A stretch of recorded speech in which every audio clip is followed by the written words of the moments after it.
Okay, so here is my standing bands warm up. So I have a thick mini band and a thin, more stretchy mini band and a long band. If you're at a gym, you could do this with a cable machine and a mini band instead of the band here. We're going to start with the thick band around our feet, and we're going to do 10 to 12 crab walks in each direction. So really try and keep your toes pointing straight forwards and your feet nice and wide the whole time.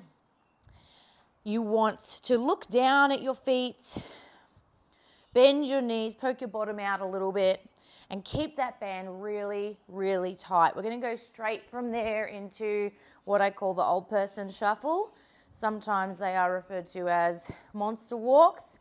And we're just lightly tapping in and out, and then I'll go backwards and do the same thing, traveling back the direction that I went. Now you can do more of those than what I have just done if you'd like, but your glutes should already be on fire, and then you can take that band off and we won't use that one again. We're going to go into our single arm row now. So pulling the elbow back. If you want to make it harder, you can always hold on to more of the band or stand further away, whatever you like. If you're on a cable machine, you would just change the weight, but you probably only need about 1 or 2 kilos, change arms, as it is just a warm-up. Really thinking about drawing the elbow back and squeezing your shoulder blade together at the back, getting the whole back warmed up.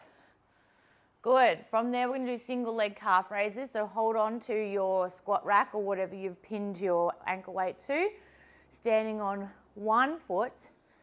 We're going to do 10 of these on each leg, and I want you to really try and think about going straight forwards over your big toe. A lot of people have very weak feet and ankles, and their ankle will drop out to the side and they'll put all their weight on their 4 little toes.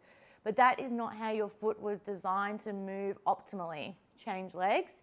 So you want to push up and forwards, driving over the big toe. These are really best done barefoot so that you can actually feel your foot working. Are you going over the big toe? Are you going over the little toes? 2 more. Try and keep this leg you're standing on really, really straight. A lot of people tend to kind of push up through a bent leg, but you just want to work through your foot. How much movement can your foot give you? Then we're going to do punches, warming up the chest, pushing forwards. I like to do this one with a little bit of a twist, getting a bit of core work in there. We're going to do 10 on each arm for this one as well. And again, same as the rows. If you want to make it harder, you stand further away from the rack. And you should start to feel that in the front of the chest. Change arms, other side. You can have your other arm out in front, on your hip, wherever works for you. You can really see the rotation happening, the push forwards. And as I get towards the end, I start to really feel it in the front of my pec there. 1 more. Nice.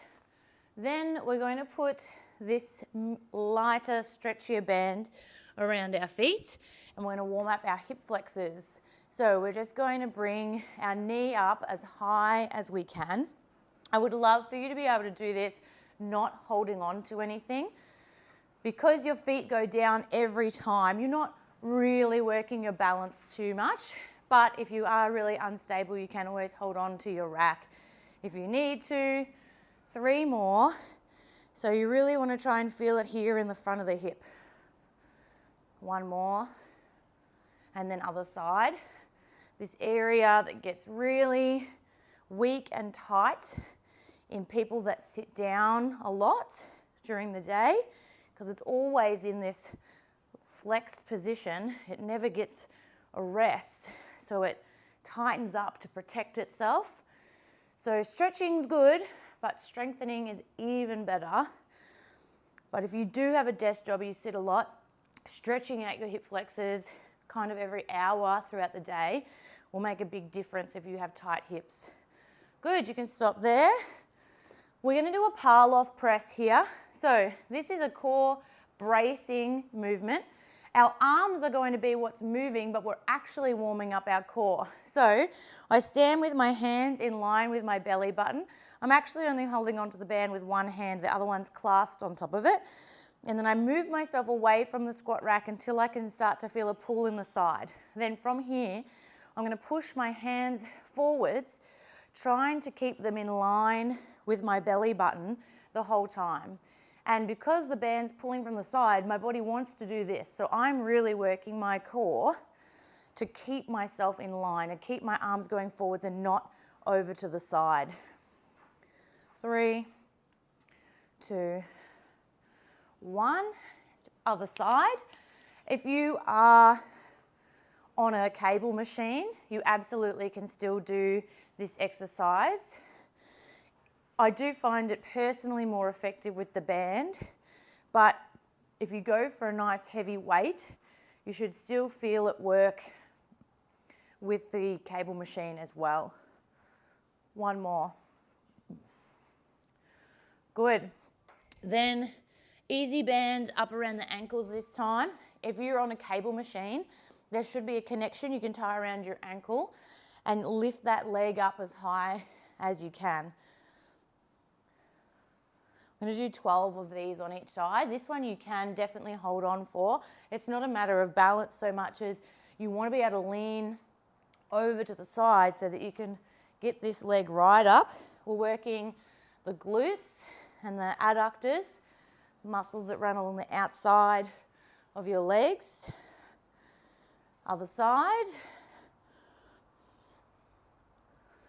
Abductors, actually, I should say. Adductors are on the inside of the leg.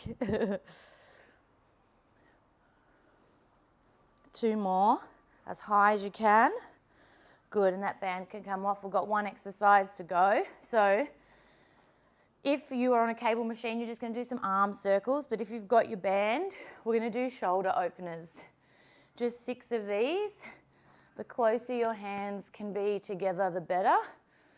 If you've done push-ups recently, it's going to really pull to get those arms over, but a good one to improve your shoulder mobility. I will show you one more for anyone that maybe doesn't have a long band.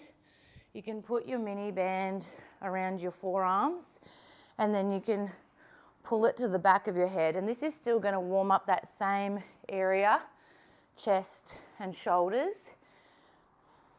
Or as a last resort, you can just do arm circles and try and get a bit of tension in the arms and try and really push yourself. But there it is, we've warmed up everything. We've done our glutes and our calves and our legs and our shoulders and our chest and our back and our core. And we're ready to go for a fun workout. Enjoy.